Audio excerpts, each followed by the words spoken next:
Fingí estar arruinada para probar a mis hijos. Les dije que había perdido todo mi dinero, que ya no tenía nada.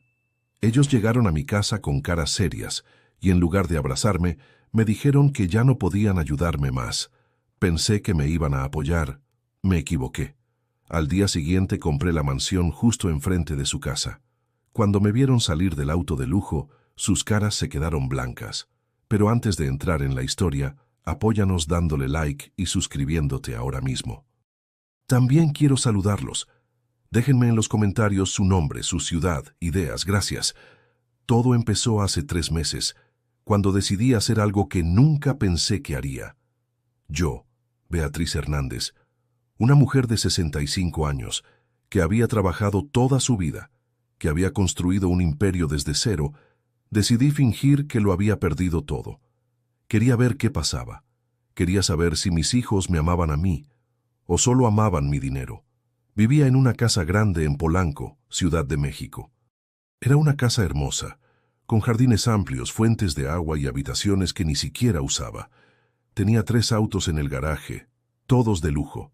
Mis hijos, Roberto y Patricia, venían a visitarme seguido, pero siempre había algo que necesitaban. Siempre había una cuenta que pagar, un negocio que invertir, un problema que resolver, y yo, como madre, siempre decía que sí. Pero algo cambió dentro de mí cuando cumplí 65 años. Fue en mi cumpleaños. Había organizado una cena en mi casa, con toda la familia. Mis hijos llegaron tarde, como siempre. Patricia entró hablando por teléfono. Ni siquiera me saludó bien. Roberto llegó media hora después, con su esposa Carmen, y los dos se veían apurados. Durante la cena nadie preguntó cómo estaba yo. Nadie preguntó si necesitaba algo, si estaba bien, si me sentía sola. Solo hablaron de sus problemas. Patricia me dijo que necesitaba dinero para ampliar su negocio de ropa. Roberto me dijo que su empresa estaba pasando por un momento difícil y que necesitaba un préstamo grande. Carmen no dijo nada, solo asintió cuando Roberto hablaba. Yo los escuchaba y sentía algo extraño en el pecho. No era enojo. Era tristeza, una tristeza profunda que me hizo darme cuenta de algo terrible. Ellos no me veían como su madre, me veían como un banco. Esa noche, cuando todos se fueron, me quedé sentada en el comedor grande y vacío. Las velas del pastel seguían encendidas, nadie las había apagado. Miré alrededor y vi mi vida, vi todo lo que había construido, vi mi éxito, mi dinero, mi casa grande. Y me di cuenta de que todo eso no significaba nada si las personas que más amaba solo me buscaban por interés. Fue ahí cuando decidí hacer la prueba. Al día siguiente llamé a mi contador, el señor Ramírez. Era un hombre de confianza que había trabajado conmigo durante 20 años. Le expliqué mi plan. Le dije que quería fingir que había perdido todo mi dinero, que había hecho malas inversiones, que había caído en una estafa, que estaba arruinada. Él me miró con preocupación y me preguntó si estaba segura. Le dije que sí. Durante las siguientes 2 semanas, armamos todo. El señor Ramírez preparó documentos falsos que mostraban pérdidas enormes. Hicimos parecer que había invertido en un negocio fraudulento y había perdido millones de pesos. Cerramos cuentas bancarias, vendimos algunos de mis autos y empecé a actuar como si estuviera desesperada. Llamé a Roberto primero. Le dije que necesitaba hablar con él urgentemente. Vino a mi casa al día siguiente con Carmen. Los dos se sentaron en la sala y yo les conté la mentira. Les dije que había perdido todo, que había invertido en un proyecto que resultó ser una estafa, que mi dinero había desaparecido, que ya no tenía nada. Roberto se quedó callado. Carmen también. Los dos me miraban como si no pudieran creer lo que estaban escuchando. Esperé que Roberto me dijera algo, que me abrazara, que me dijera que todo iba a estar bien. Pero no lo hizo. Solo se quedó ahí, mirándome con una expresión que no pude descifrar. Después de un silencio largo, Roberto habló. No me preguntó cómo me sentía. No me preguntó si estaba bien. Me preguntó cuánto había perdido exactamente. Le dije que prácticamente todo. Que tendría que vender la casa, que tendría que mudarme a algo más pequeño, que necesitaba ayuda. Roberto miró a Carmen. Ella negó con la cabeza, muy levemente, pero yo lo vi. Roberto suspiró y me dijo que él también estaba pasando por un momento difícil, que su empresa no estaba bien, que no podía ayudarme económicamente en este momento. Me dijo que lo sentía mucho, pero que no podía hacer nada. Carmen no dijo nada, solo me miró con lástima. Se fueron media hora después. No me abrazaron al despedirse. Roberto me dijo que me llamaría pronto, pero yo sabía que no lo haría. Llamé a Patricia al día siguiente. Ella llegó más rápido que Roberto, pero su reacción fue peor. Cuando le conté la historia, se puso de pie inmediatamente.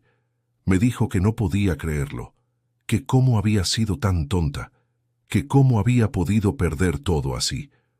No me consoló, me culpó.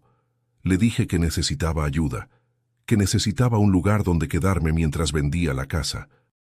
Patricia me miró y me dijo que su casa era pequeña, que no tenía espacio para mí, que tal vez Roberto podía ayudarme. Le dije que Roberto tampoco podía. Ella se quedó callada un momento y luego me dijo que me ayudaría a buscar un departamento barato. Un departamento barato, esas fueron sus palabras. Se fue poco después. Tampoco me abrazó. Esa noche, sola en mi casa grande, lloré. Lloré porque había tenido razón. Mis hijos no me amaban, solo amaban mi dinero. Y ahora que pensaban que no tenía nada, me habían abandonado. Pero la tristeza no duró mucho, porque mientras lloraba, también sentía algo más. Sentía enojo, sentía indignación, y sentía una necesidad profunda de hacerles entender lo que habían hecho. Así que tomé una decisión. Amigos, cada historia que les cuento sale todos los días, pero YouTube solo se las mostrará si tocan el botón rojo de suscribirse. Toquen suscribirse, activen la campanita, y nunca se perderán una historia. Gracias. Para entender por qué esta situación me dolió tanto, necesito contarles mi historia. Necesito que sepan de dónde vengo y todo lo que tuve que hacer para llegar a donde estaba. Nací en Oaxaca, en un pueblo pequeño donde la pobreza era parte de la vida diaria. Mi padre era campesino y mi madre costurera. Éramos 5 hermanos y nunca nos faltó amor, pero sí nos faltó dinero. A los 14 años dejé la escuela para ayudar a mi madre con las costuras. A los 16 me fui a la Ciudad de México con 30 pesos en el bolsillo y un sueño en el corazón. Los primeros años fueron terribles. Trabajé limpiando casas, lavando ropa, cuidando niños. Dormía en un cuarto compartido con otras 5 mujeres. Comía una vez al día. Ahorraba cada peso que podía porque tenía un plan. Quería tener mi propio negocio. Quería ser independiente. Quería demostrarle al mundo que una mujer pobre de Oaxaca podía ser alguien. A los 20 años, con el dinero que había ahorrado, abrí un pequeño puesto de comida en el mercado de la Merced. Vendía tamales y atole por las mañanas. Me levantaba a las 3 de la madrugada para preparar todo y no cerraba hasta las 9 de la noche. Trabajaba 18 horas al día, todos los días, pero no me importaba. Estaba construyendo algo mío. El negocio creció. En 2 años tenía 3 puestos. En 5 años tenía un restaurante pequeño. En 10 años tenía una cadena de restaurantes por toda la ciudad. Me casé a los 25 con Javier, un hombre bueno que me apoyaba en todo. Tuvimos a Roberto primero, y 2 años después llegó Patricia. Javier murió cuando Roberto tenía 12 años. Fue un accidente de tránsito, repentino, terrible. Me quedé sola con 2 niños y un negocio que seguía creciendo. No tuve tiempo para llorar mucho. Tenía que seguir adelante. Tenía que mantener a mis hijos. Tenía que ser fuerte. Y lo fui. Trabajé aún más duro. Expandí el negocio. Invertí en bienes raíces. Compré propiedades en Polanco, en La Condesa, en San Ángel. Para cuando Roberto cumplió 20 años, yo era millonaria. Había construido un imperio desde cero, con mis propias manos, con mi propio esfuerzo. Pero nunca olvidé de dónde venía. Nunca olvidé lo que era no tener nada. Y por eso, cuando mis hijos me pedían ayuda, siempre se las daba. Les pagué las mejores escuelas. Les pagué la universidad. Les compré sus primeros autos. Les ayudé a empezar sus negocios. Pensaba que estaba siendo una buena madre. Pensaba que estaba dándoles todo lo que yo nunca tuve. Pero me equivoqué. Les di tanto que no aprendieron a valorar nada. Les di tanto que empezaron a creer que todo les pertenecía. Les di tanto que se olvidaron de que yo era su madre, no su caja fuerte. Roberto se casó con Carmen cuando tenía 28 años. Ella venía de una familia rica de Monterrey y nunca trabajó un día en su vida. Desde el principio no le caí bien. Creo que pensaba que yo era vulgar, que mi dinero era nuevo, que no tenía clase. Pero Roberto la amaba, así que acepté la situación. Les regalé una casa en Lomas de Chapultepec como regalo de bodas. Una casa hermosa que costó millones. Patricia se casó y se divorció 2 veces. Cada vez yo pagaba los gastos legales. Cada vez yo la consolaba. Cada vez ella me prometía que esta vez sería diferente, pero nunca lo era. Ahora tenía 38 años, vivía sola, y su negocio de ropa apenas le alcanzaba para mantenerse. Pero no porque el negocio fuera malo. Era porque Patricia gastaba más de lo que ganaba. Siempre había algo que necesitaba. Siempre había algo que yo tenía que pagar. Yo nunca me quejé. Nunca les dije que no. Porque eran mis hijos. Porque los amaba. Porque pensaba que eso era lo que una madre hacía. Pero cuando fingí estar arruinada y ellos me abandonaron, entendí la verdad. Entendí que todo lo que había hecho por ellos no significaba nada. Entendí que el amor que yo les daba no era correspondido. Entendí que para ellos yo solo era útil mientras tuviera dinero. Y eso me rompió el corazón, pero también me hizo fuerte. Pasaron 2 semanas después de mis conversaciones con Roberto y Patricia. 2 semanas en las que ninguno de los dos me llamó. 2 semanas en las que me quedé sola en mi casa grande, actuando como si estuviera desesperada. Vendí uno de mis autos.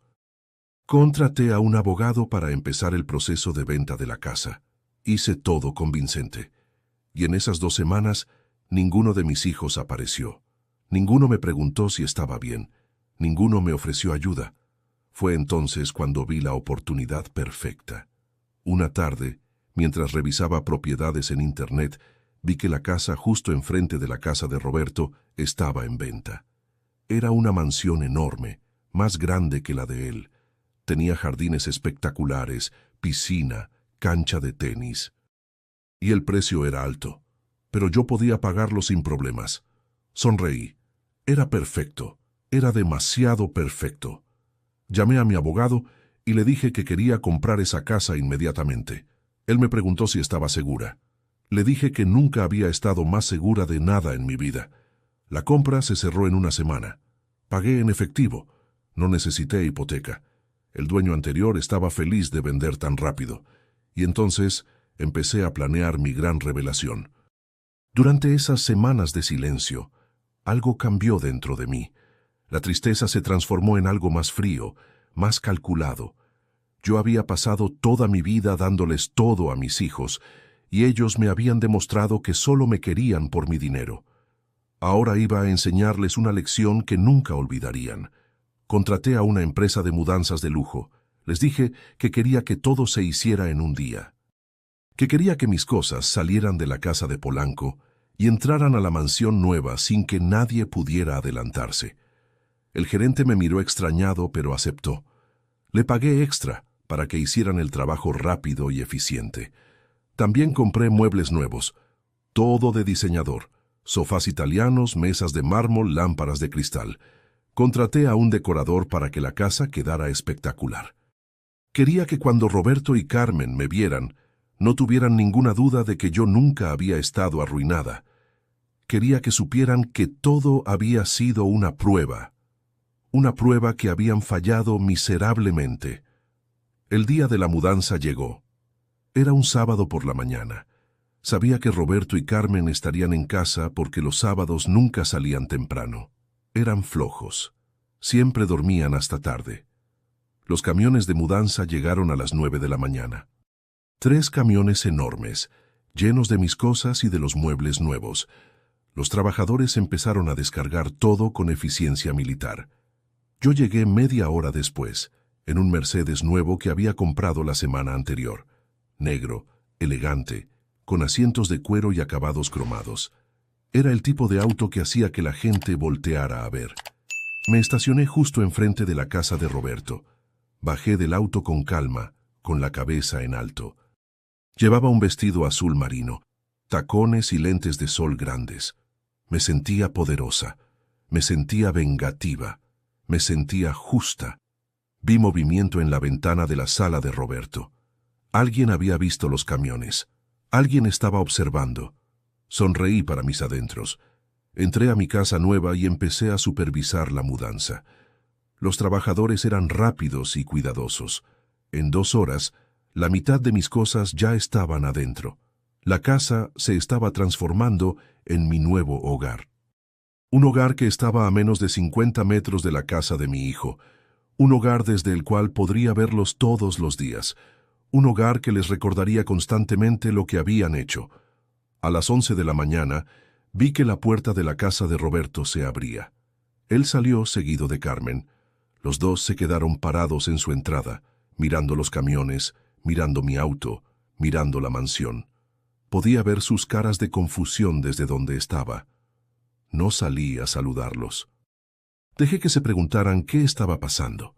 Dejé que la incertidumbre los comiera por dentro. Roberto cruzó la calle. Caminó hacia mi casa con pasos rápidos. Carmen se quedó en la entrada de su casa, observando. Yo estaba en el jardín, supervisando la colocación de unas plantas nuevas que había comprado.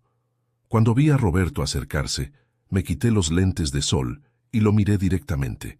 Su cara era una mezcla de shock y confusión. No dijo nada al principio. Solo me miraba, como si no pudiera creer lo que estaba viendo. Finalmente habló. Su voz salió temblorosa. Me preguntó qué estaba haciendo. Me preguntó de dónde había sacado el dinero para comprar esa casa. Me preguntó qué estaba pasando. Yo lo miré con calma, con frialdad. Le dije que había decidido mudarme, que esta casa me gustaba más que la otra, que necesitaba un cambio. Roberto negó con la cabeza. Me dijo que no entendía. Me dijo que hace 2 semanas yo le había dicho que estaba arruinada, que había perdido todo. Me preguntó si había mentido.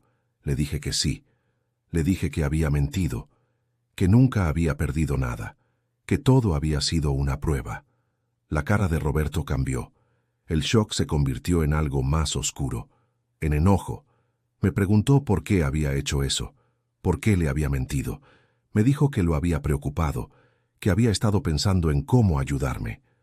Casi me río, casi, pero mantuve la compostura. Le dije que si de verdad hubiera querido ayudarme, lo habría hecho cuando se lo pedí. Le dije que cuando le conté que estaba arruinada, él no me ofreció ayuda. Me dijo que no podía. Me dijo que su empresa estaba mal. Le dije que yo sabía que eso también era mentira, que había revisado las cuentas de su empresa, que estaba muy bien, que simplemente no había querido ayudarme. Roberto se quedó callado. No pudo negarlo. Le dije que yo había trabajado toda mi vida para darles todo a él y a su hermana, que les había pagado todo, que les había dado todo, y que cuando pensó que yo no tenía nada más que dar, me abandonó. Le dije que eso me había enseñado algo muy importante sobre él. Me preguntó qué. Le dije que me había enseñado que él no me amaba, que solo amaba mi dinero. Roberto negó con la cabeza. Intentó decir algo, pero yo levanté la mano y lo interrumpí. Le dije que no quería escuchar excusas, que las acciones hablaban más que las palabras, y que sus acciones habían dejado muy claro lo que él sentía por mí. Le dije que podía irse, que tenía mucho que hacer.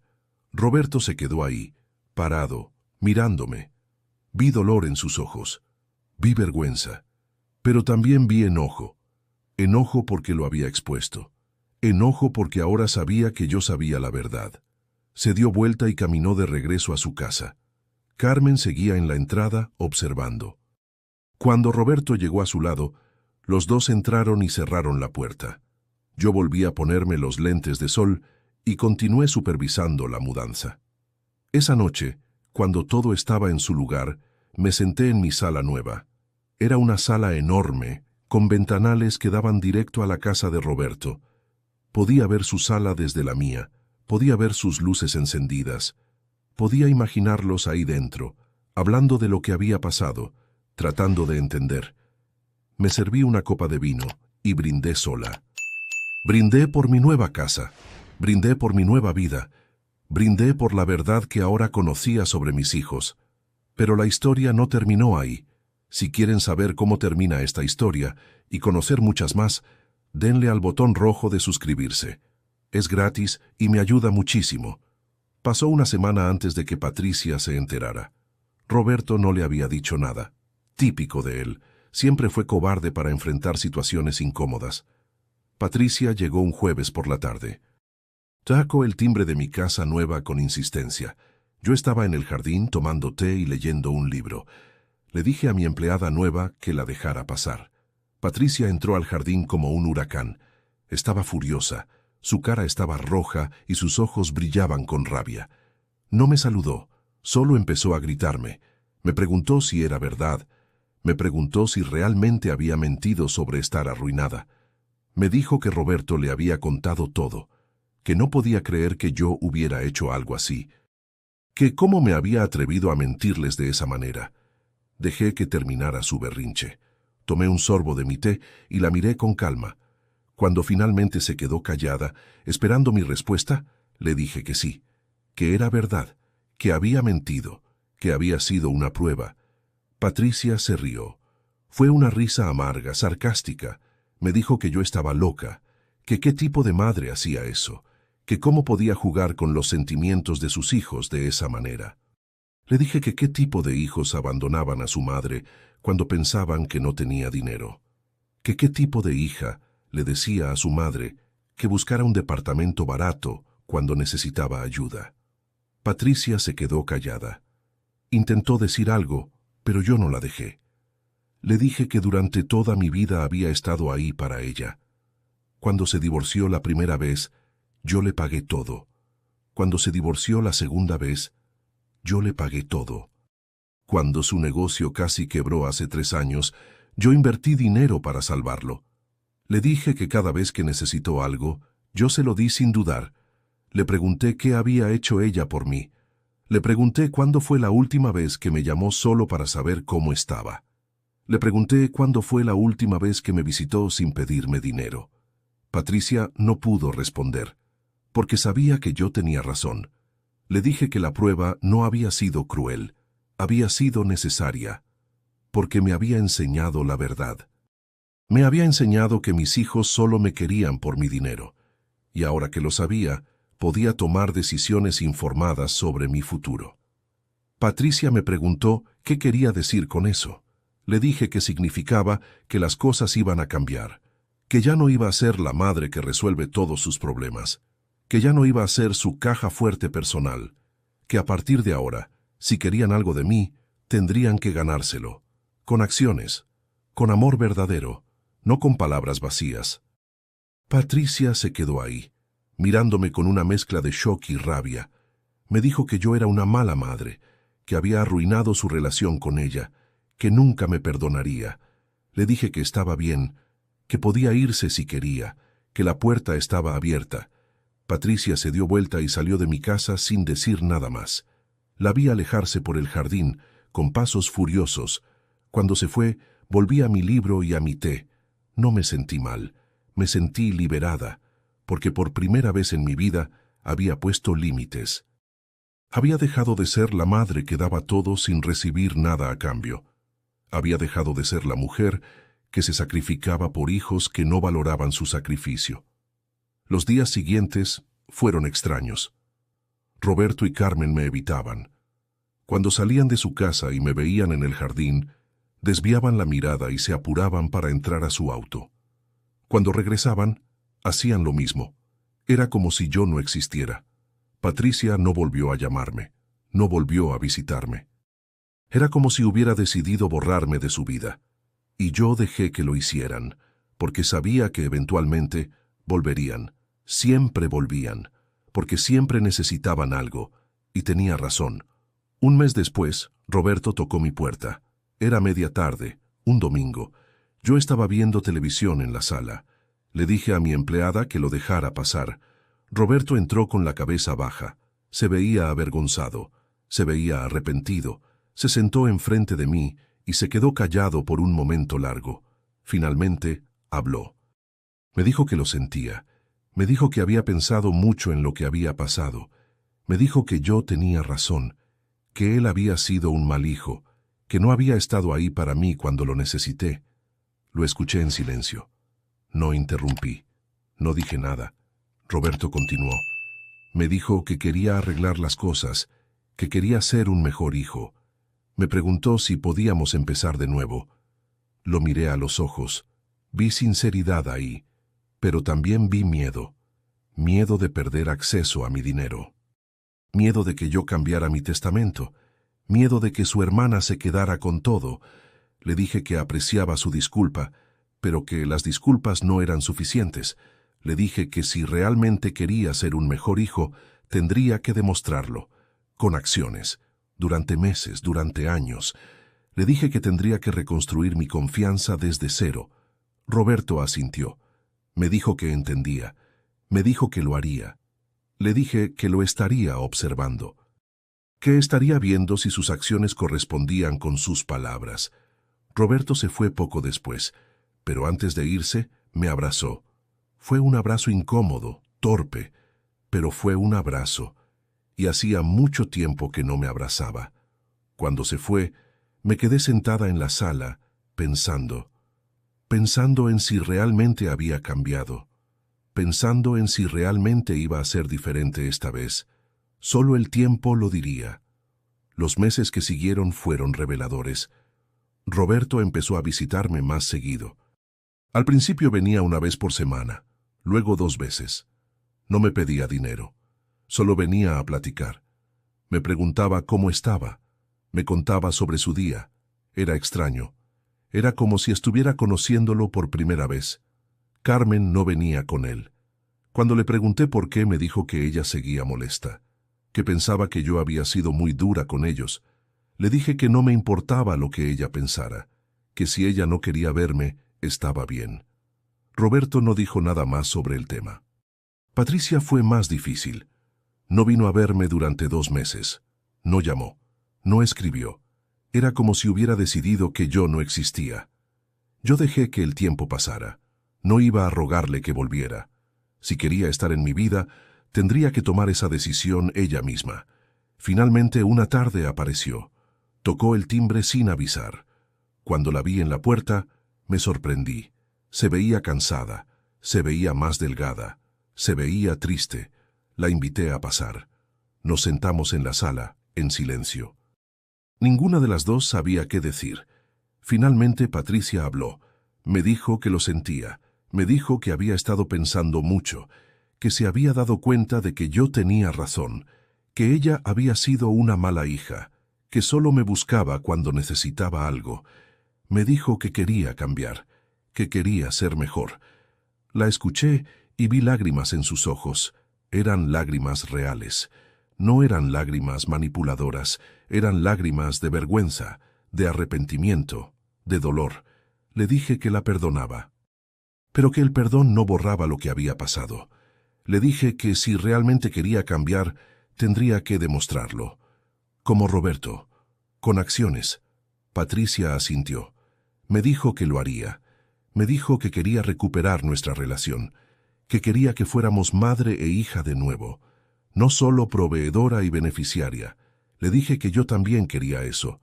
Los meses siguieron pasando.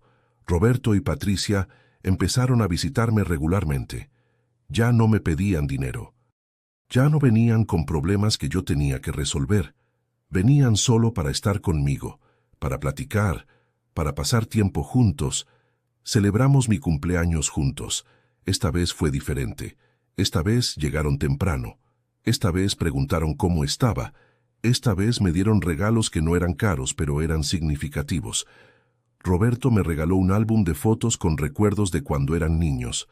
Patricia me regaló un suéter que había tejido ella misma. Hacía años que no tejía. Dijo que se acordó de que cuando ella era niña, yo le había enseñado.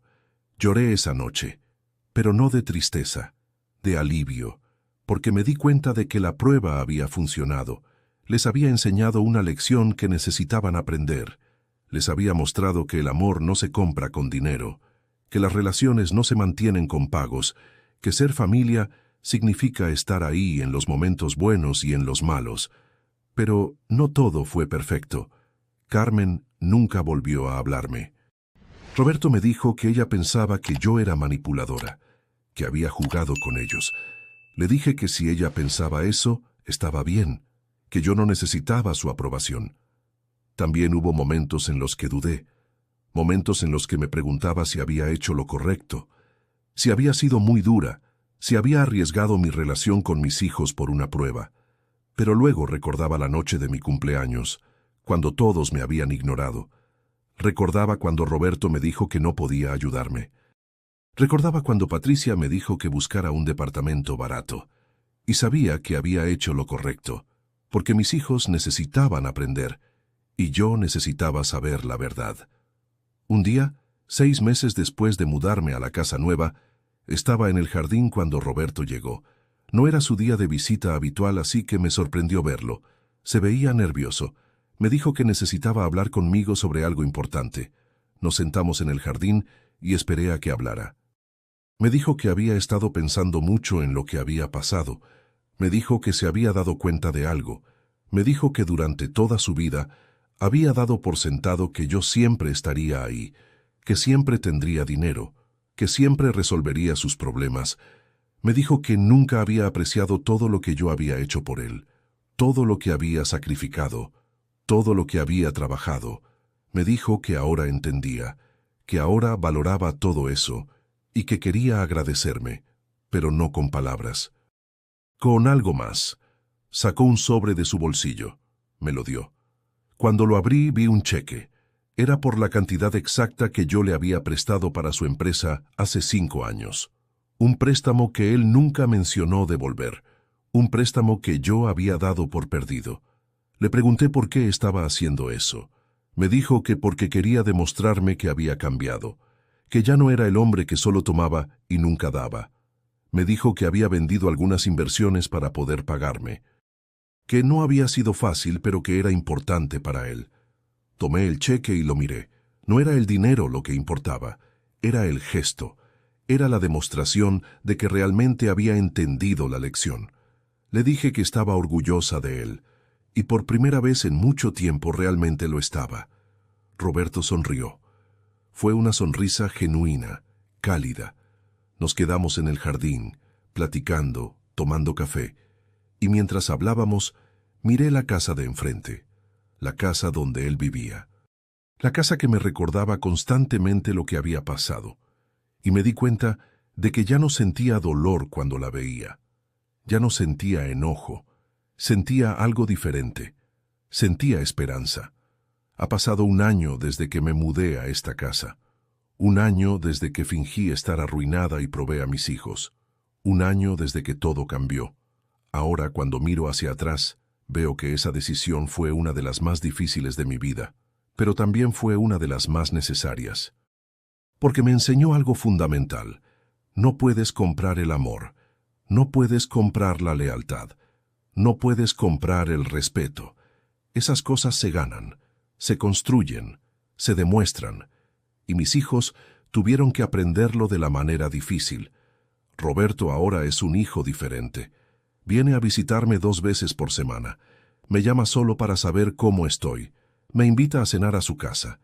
Y cuando lo hace, Carmen ya no está. Se divorciaron hace 3 meses. Él me dijo que se dio cuenta de que ella nunca lo había amado por quien era. Lo amaba por su dinero, por su posición. Y cuando vio que él estaba cambiando, que estaba priorizando la familia sobre el dinero, ella no lo aceptó. Me dijo que yo tenía razón sobre ella desde el principio. Patricia también cambió. Cerró su negocio de ropa y empezó algo nuevo. Ahora tiene un taller de costura donde enseña a mujeres de bajos recursos. Me dijo que se acordó de que yo empecé así, cosiendo, trabajando con mis manos. Me dijo que quería hacer algo significativo, algo que ayudara a otros. Estoy orgullosa de ella. Los dos me preguntan si alguna vez voy a perdonarlos completamente. Les digo que ya los perdoné, pero que el perdón no significa olvidar, significa aprender, significa crecer, significa ser mejores. A veces me preguntan si valió la pena arriesgar nuestra relación por una prueba. Siempre les digo que sí, porque la alternativa era peor. La alternativa era seguir viviendo una mentira. Era seguir siendo la madre que daba todo y recibía nada. Era seguir siendo la caja fuerte familiar. Y yo merecía más que eso. Todas las madres merecen más que eso. Sigo viviendo en esta casa, la casa enfrente de donde vive Roberto. A veces él me dice que es raro, que me ve todos los días desde su ventana. Le digo que ese era el punto, que quería que me viera todos los días, que quería que recordara lo que pasó, que quería que la lección quedara grabada en su mente. Él se ríe, dice que la lección funcionó, que nunca lo va a olvidar. Yo tampoco, porque esta historia no es solo sobre mis hijos, es sobre mí, es sobre encontrar mi valor, es sobre poner límites, es sobre entender que dar amor no significa permitir que te usen, y si hay algo que quiero que entiendan las personas que escuchan esta historia, es eso, es que está bien poner límites, está bien exigir respeto, está bien alejarse de personas que solo te quieren por lo que puedes darles, porque al final el amor verdadero no necesita pruebas, se demuestra solo, en los momentos difíciles, en los momentos cuando no hay nada que ganar. Y si alguien no puede amarte en esos momentos, entonces no te ama en absoluto. Esa es la lección que aprendí, y la lección que mis hijos tuvieron que aprender también. Si te gustó esta historia, haz clic en suscríbete y cuéntame en los comentarios qué parte te impresionó. Mañana hay más. Nos vemos allí. Esta narrativa tiene como único propósito inspirar reflexión sobre las relaciones familiares, la importancia de la honestidad emocional, el perdón y el valor del tiempo. No debe interpretarse como consejo médico, psicológico o de ningún otro tipo profesional. Si estás enfrentando una enfermedad grave, conflictos familiares o situaciones emocionales difíciles, busca el apoyo de profesionales cualificados como médicos, terapeutas o consejeros. Este contenido es apto para todo público y cumple con las directrices de contenido familiar de YouTube.